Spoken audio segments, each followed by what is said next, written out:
All right, here we are, 2020. Farming season has started. We're ready to rock and roll. We're having a good warm spring. Temperatures are great for planting right now. We're in mid-May, May 15th. As you can see in the background here, we got the tractor coming in. Grandpa's on the tractor with my middle son Zeke, and we're getting the cornfield here planted, tore up, that we planted last year, tore up, and it's going to be a good, fun farming season. I think we got a nice dry year, so the ground's not too wet. We did a soil sample here in the beginning of the spring, and all these fields here were good on the lime. We were a 6.4 on the pH. We were a little low on the potash, on the potassium. Our nitrogen was okay. We could use a little bit of nitrogen, but our phosphorus was great. We had a really great phosphorus rating, so we're going to plant apply some fertilizer.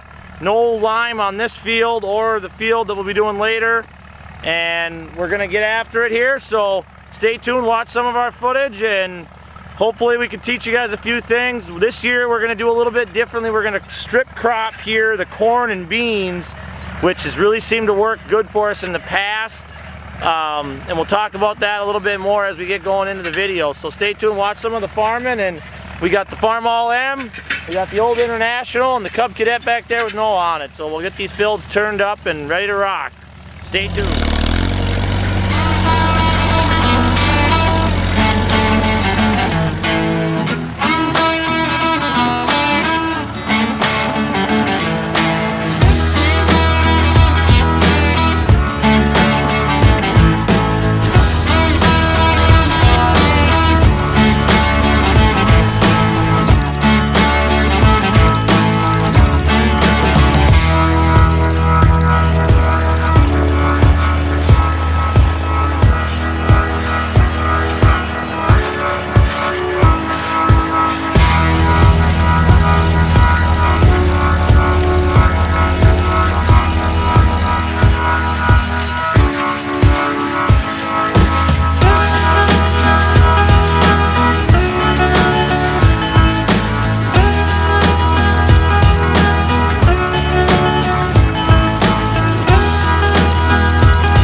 here we are on our third field here. We call this the hunt plot field. This is the field last year where my son Noah shot his first buck in his first season ever hunting with the gun. Devin, the 7. We got that video on the YouTube channel. Check that out if you want to. It's a great hunt. We had a lot of encounters last year with Devin. Hopefully some of our other bucks made it through the year. We do know that Black Shadow Jr.'s around for sure. We found his shed, and we found 8 Ball Jr.'s shed. So tonight we got a lot done. We got the field, the 3 big fields planted or disced up at my grandpa's, and we also got the main hunt plot here all disced up. So here probably early next week, that'll probably be around the 18th to 20th of May, we're going to hopefully get the beans and the corn planted out here, strip cropped like we've been doing in the past. That really seems to work well for our hunting. It just kind of isolates the deer, and the corn kind of, you know, keeps them in a secluded area where they feel comfort in the summer and then in the early fall. And then as rifle season approaches, they really start hitting the calories, wanting the calories on, and then they eat that corn and packing down that corn and beans even more then. So that's a really good mix that we've kind of done by splitting the fields up into rows about 25 yards. So we'll be planting that here next week, and we'll have the video for you on that. Hope you guys enjoy watching some of our farming with our family. We got the rock pickers, we got the discers, and then we got the young boys in there who are just jumping ready to go. So stay tuned. We'll have some planting videos for you, and then we'll have some updates later as the stuff starts, or food plots start growing. So stay tuned. Don't forget, subscribe, like our channel, and we're out. Mossy Hill Outdoors is out.